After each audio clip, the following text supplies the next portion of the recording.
Hi, everyone. This is Elizabeth Kalura, and I am here with Cantor Luck, our guest cantor, who is going to be with us the first weekend in February.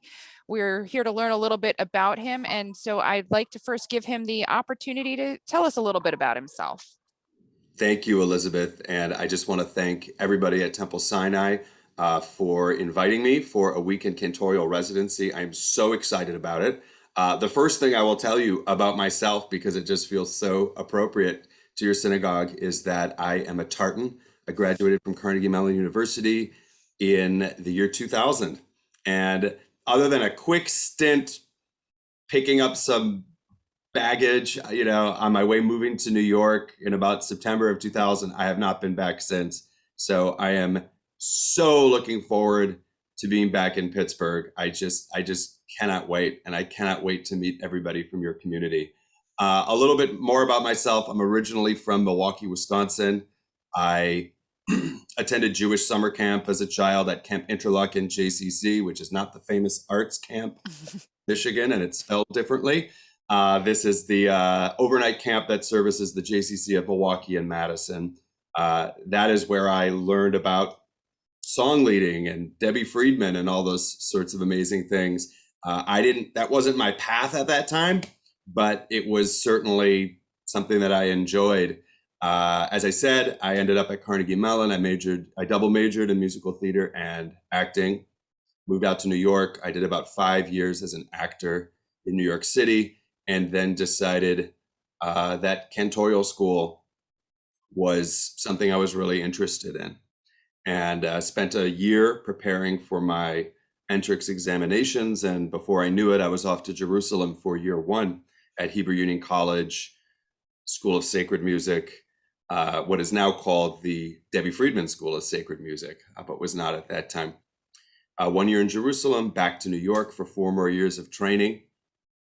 Graduated, and my first pulpit was in Evanston, Illinois, at Congregation Beth Emet, the Free Synagogue, where I served for 6 years. For all of you cantorial buffs, that is the congregation that Cantor Jeff Klepper had served at for 18 years. He is the person who brought us Shalom Rav Yisrael, et cetera, et cetera. So that was a really exciting place to be, and amazing opportunity for me to develop a relationship with Cantor Klepper.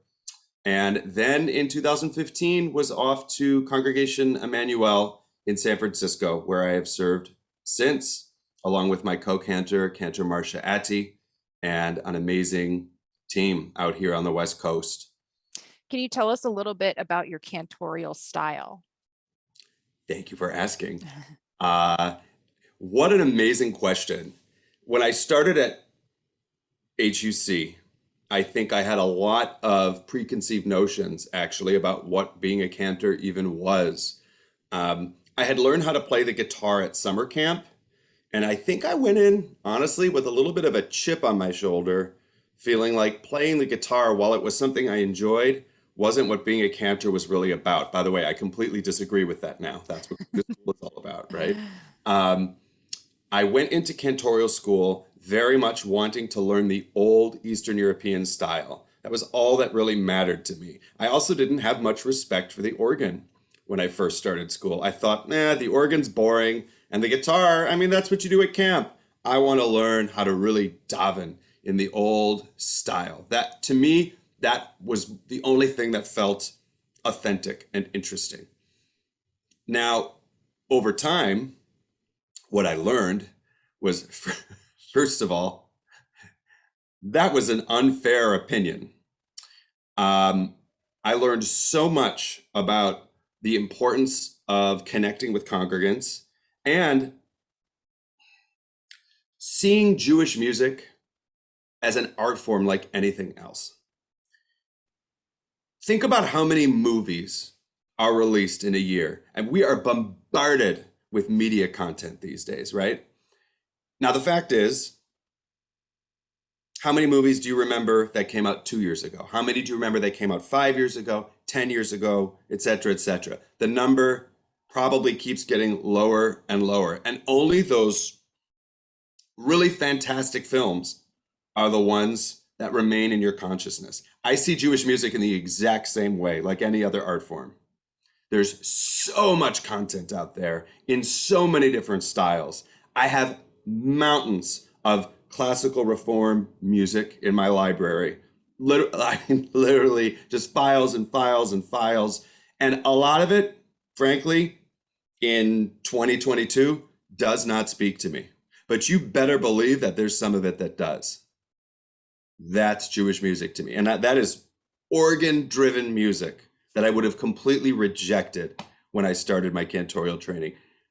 Likewise, there is a mountain of contemporary guitar-driven stuff that started in the Debbie Friedman, Jeff Klepper type era that is being put out these days. So much content, you wouldn't even know what to do with it. Now, most of that stuff I don't have published in my office because, right, we're in the digital age. Most of that stuff is just out there. It's on YouTube, it's online. And just like the multitude of movie content that may come out or TV show content that come out, I mean, a lot of it, I listen, oh, that's nice. But some of it really speaks to me. When I hear it, I know it.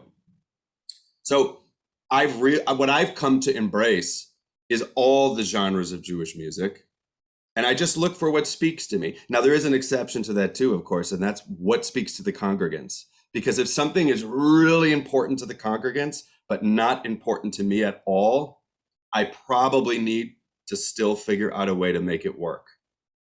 Because sadly, it's not just about me, right? It's not just about the cantor. We are trying to serve as that vessel, that shliach tzibur, right? I remember my professor Eli Schleifer in Jerusalem, he took the image of an hourglass and just put it sideways. And the idea being, on one side of the hourglass is the congregation. On the other side, let's just say, is that which we don't understand.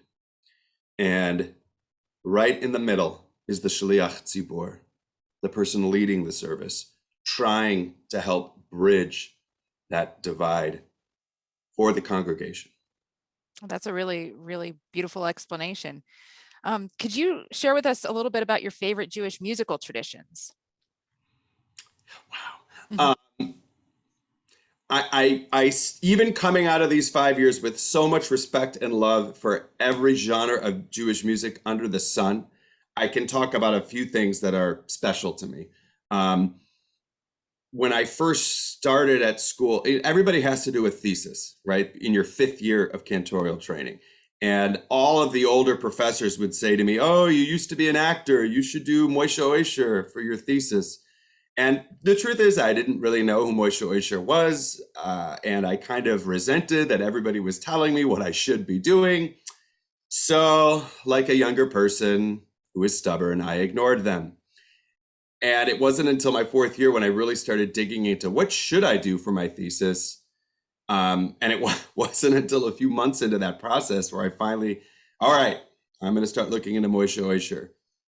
And the minute that I heard him sing, this was a cantor who was really big in the 1920s and died, I believe, I want to say 1950, maybe 1955.